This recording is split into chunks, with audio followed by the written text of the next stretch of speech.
everyone. Welcome back to the channel. Share, subscribe, like this video. Make sure you put your prayer request in the bottom. Got stuff that's coming out of the Middle East. It's just as crazy as what we're seeing in the Caribbean.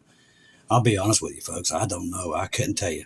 But I do know that everything we're seeing is just crazy.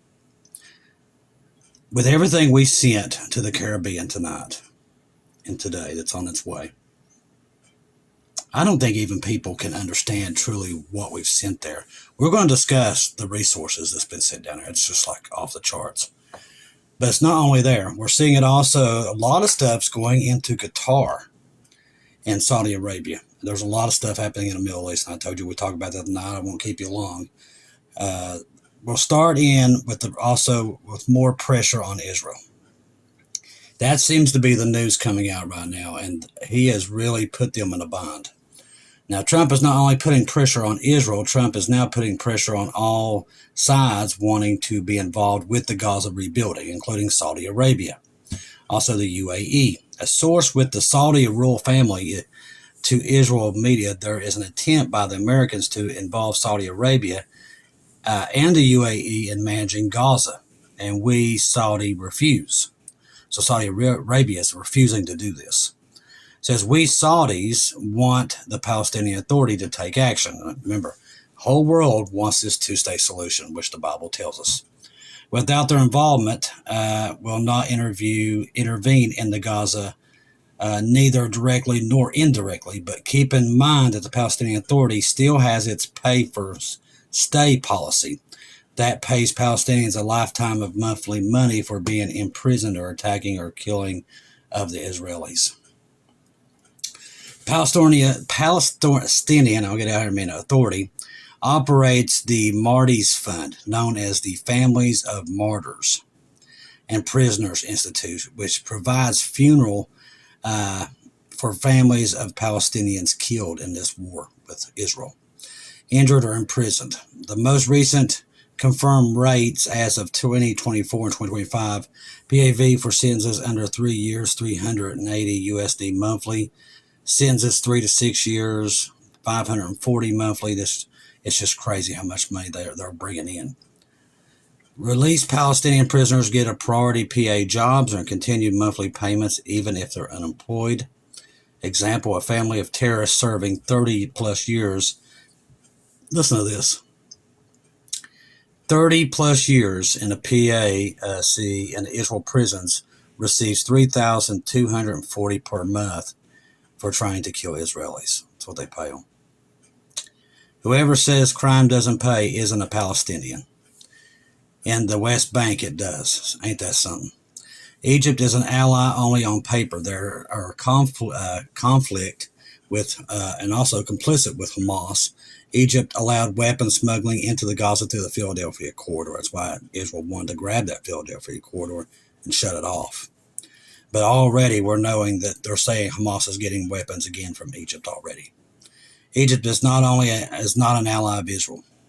So they're trying to form a partnership between Hamas and the PA, the Palestinian Authority.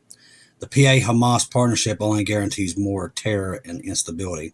Looks like the peace plan is mutating into a Hamas survival plan. Here's another thing.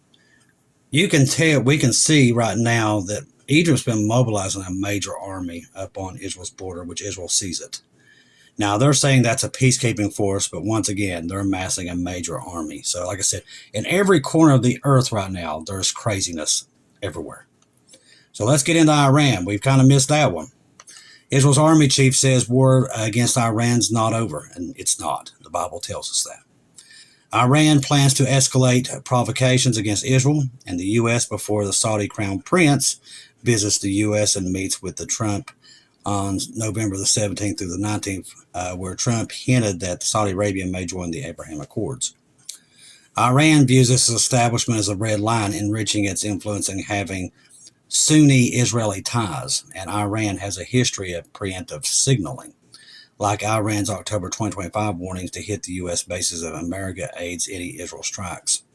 Proxy attacks and Houthi drones attacking Saudi oil plants or Hezbollah border attacks on Israel might force the MBS to delay his trip, buying Iran time amid a snapback sanctions Trump has reactivated in September.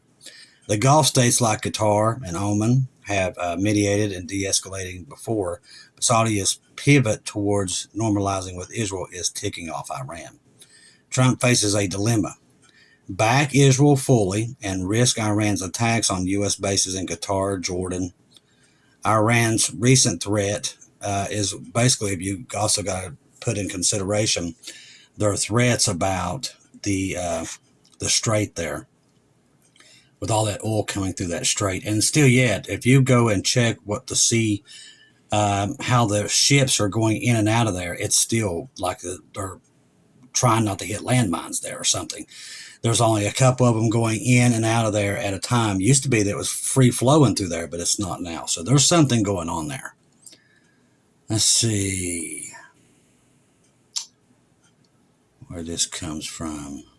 It says here, why is fall, September, November optional for attacking Iran? Iran's climate varies dramatically by region, and deserts in the center around nuclear sites like Nanance and Fordo, which has been on their target list, subtropical north near the Caribbean Sea, and hot, humid south along the Persian Gulf. But the fall season constantly offers a sweet spot for long-range aerial operations from Israel, is about 1,000 to 1,500 kilometers away. This aligns with the June 1st post, focused on stealth and precision, as Israel's F-35s and F-15s would rely on low-altitude ingress over Iraq, Syria, and Jordan. Flight refueling and satellite electro optional guidance for hardened underground targets. Analysts from the Institute of the Study of War note that Israel's repeated emphasis on weather is planning, like the October 2024 strikes that degraded Iran's missile production under similar dry conditions. October ain't over. November looks very promising as well. This is coming out of Bubba News. Let's see. Israel's not ready to enter a multi-front war without being given an urgent budget increase to rebuild their forces and compensate for the shortages. Away from Gaza and Lebanon, a new concern emerges: Turkey's growing influence in Syria, and that's getting bigger there. A government national security committee has warned that Israel could soon face a renewed threat from Turkey-backed forces, especially if Turkish-backed militias gain a foothold near Israel's northern border in Lebanon and Syria. A senior official summed up the new sense by saying, peace is not yet achieved, and it won't be until Jesus comes back.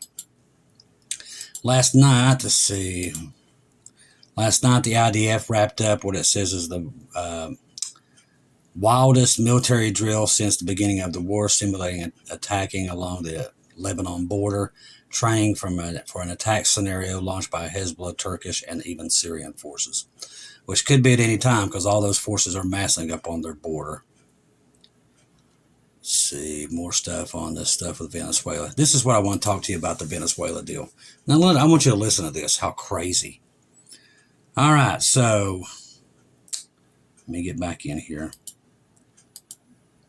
So we got 3 B-52s, F-35 bombers there. Special Operation Command got multiple helicopters. U.S. Navy's got, I can't even tell you how many ships are there now. Let's see, there's 1, 2, 3, 4, 5, 6, 7, 8, 9, 10. There's 10 ships there. They got 2 Ohio-class submarines. And that's not even counting what the U.S., that's the Navy. Also, the U.S. Navy plus U.S. Marine Corps, they have a ton of stuff there also. And let's see, what else? And that's before the aircraft carrier gets there. That's before that gets there. So just shows you this is not drugs. Whatever this is, I don't know what it is, but it's not drugs. As of Sunday, the 19th, the U.S. had amassed 10,000 troops in the region, with most of them deployed to Puerto Rico, and 12 U.S. Navy ships. USAF B-52 bombers, USMC F-35 conducted bomber attack demolition. Special forces are staging near Trinidad, and also there was a thing went out tonight. They're deploying forces to those areas, by the way, that came out tonight. AC-130 Ghost Rider gunships have been deployed to Puerto Rico. Additional ships also arrived in the theater. Military Sea Lift Command Oilers, USS Henry Kaiser, USS Canal, U.S. Army Landing Craft Utility, USAV Wilson, and combat ship USS Wichita. The U.S. installed a new long-range radar system. New joint force under the 2nd Marine Expeditionary Force. Trump acknowledged authorization for the CIA to conduct covert operations there inside of Venezuela. The list goes on and on. I don't know what's going on there, brothers and sisters, but I'm telling you, it's not drugs, whatever it is. I know that Maduro came on tonight, and he was talking to the people, and he was begging the American people not to declare war on them. Highlighted U.S.-Venezuela tensions, including recent American naval deployments in the Caribbean on suspected drug trafficking. Maduro positioned workers as the greatest shield of the country, issuing a direct command: if you dare take this as an order, the order is given. Maduro envisioned millions of workers forming armed combat bodies, and basically they don't have the army, so they're just basically hoping everybody will pick up something and fight, I guess, at this point. U.S. military has started flying surveillance drones over Gaza. You're not going to believe this one. I had to read it 3 times. All right, here we go. The U.S. military has started flying surveillance drones over Gaza to help monitor the fragile ceasefire between Israel and Hamas. These U.S. drones are patrolling the skies over Gaza to oversee the full implementation of the agreement between Israel and Hamas. I wonder what the U.S. will say if one of our 4 drones gets shot down over Gaza. These drones also monitor ground activity in the Strip with Israel's agreement, and the objective is to provide the Americans with an independent perspective on Gaza without having to depend on Israel's intelligence. Basically, the U.S. wants to see firsthand what Israel has been seeing daily in Gaza for the past years. So, now it came out on here, a lot of people was not happy with this. Let me see if I can find that story too. They was not happy. There's a lot of rumblings coming out of there. What?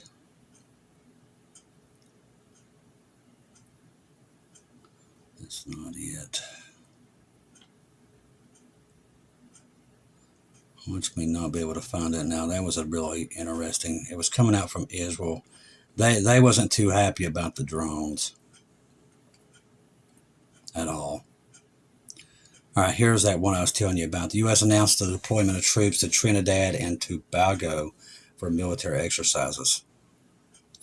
Canadian's Prime Minister, also I forgot about him, announced he is going to sign massive trade agreements with China and the other Asian countries and avoid America. So there was his remark to that. So this is what it was. Breaking U.S. Trump. President Trump has ordered the U.S. military to deploy surveillance drones over Gaza to make sure Benjamin Netanyahu does not violate the ceasefire. You can't make this stuff up at this point. Israel's reporters confronted Rubio over the unprecedented U.S. command center monitoring the Gaza ceasefire, as I said, the drones.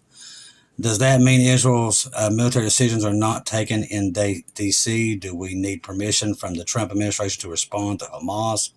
Rubio's response: I wouldn't phrase it that way.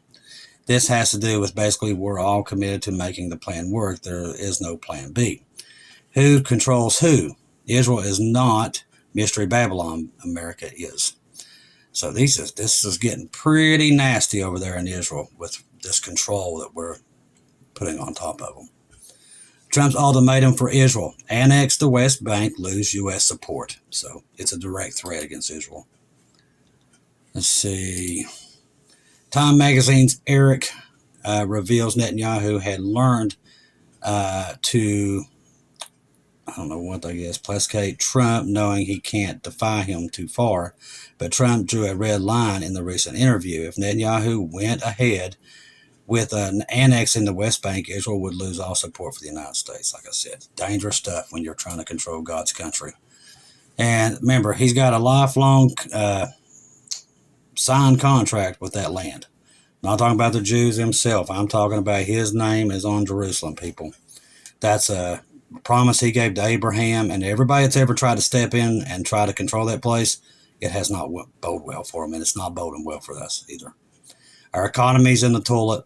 Everything seems to be falling apart quicker and quicker each and every day. We got wars brewing all over the world. It's just one thing after another.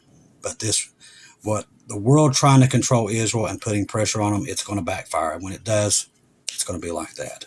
That's why I'm here. I'm here to, remember, we're supposed to comfort each other with these words. Jesus is coming. That's why I'm here. And right now, I know it seems like everybody's like, oh my gosh, when? What's going on? He's coming. He knows exactly what he's doing. Remember, he's got this. He's the author of the story. He knows when the Red Sea moment is. We don't. But when it does come, and we know it's here because of everything we're seeing, when this thing goes hot, like I've been saying for days and days now, it's like walking on a landmine, and there's going to be one place where that landmine's going to go off, and that's going to engulf the world. People today don't believe that. They believe they're untouchable, but they're about to find out because Scripture tells me differently. When this thing goes bad, it's going to go bad quickly. And it's going to be like that. You're not going to have time to prepare for it. That's why we put the salvation prayer under the video, people, because don't wait another day. Don't keep waiting. Jesus is trying to gather as many of his before this all happens. And if you get stuck here, it's going to be a hard way to go when all this stuff goes down. It's going to be very hard. Don't be one of those. Don't wait another day. You're not promised tomorrow. This might be the last day you're here. Okay? So put your faith in Jesus at this point, because I'm telling you, the world's falling apart. I've been watching the SNAP stuff. I haven't heard any reply on it yet. I've been still digging for it. As far as I know, the government's still at a standstill. If we got anything, we definitely got a civil war brewing here in this country, and there's no stopping it either. It's just building to the point of no return. We've got shootings every day. It's just chaos in the streets everywhere. Trust in Jesus, people, because he's coming. The world is falling apart. Trust the gospel. 1 Corinthians 15, 1-4. Jesus died on the cross for our sins, past, present, future. He died, was buried, rose again on the third day according to the Scriptures. Trust in Jesus and Jesus alone. Confirm everything through him. Do not take your eyes off of him, people. The world is in a meltdown. They'll tell you it's all hunky-dory and everything's great, but we all know better. You can feel it and you can see it. We are leaving soon. He's coming. When that Red Sea moment comes, whatever they're doing, and they're doing it because I can watch it on flight radar. This is not some drug exercise. They're doing this all over the world. They're going to war. And there's going to be no way for most people to have any kind of understanding or some preparedness for it. When it does happen, it's going to catch most of the people because they don't pay attention. You that are watching for Jesus, he won't come as a thief to you. You're watching for him. Because if you're watching for him, he won't come as a thief. But the rest of the world, he's going to come as a thief, and it's not going to be time to prepare once that day comes. I want to thank everybody who donated through PayPal, buying me coffees. Thank you for everything you guys do through the channel to be able to help others, what we do, the best we can. Like I said, I'll keep watching the snaps, see if they get the government running again. But right now, that's just a mess everywhere, and we all know it. But the good news is, the blessed hope is on his way, and we are leaving. I love each and every one of you. If I don't see or hear from you again, I'll see you at home.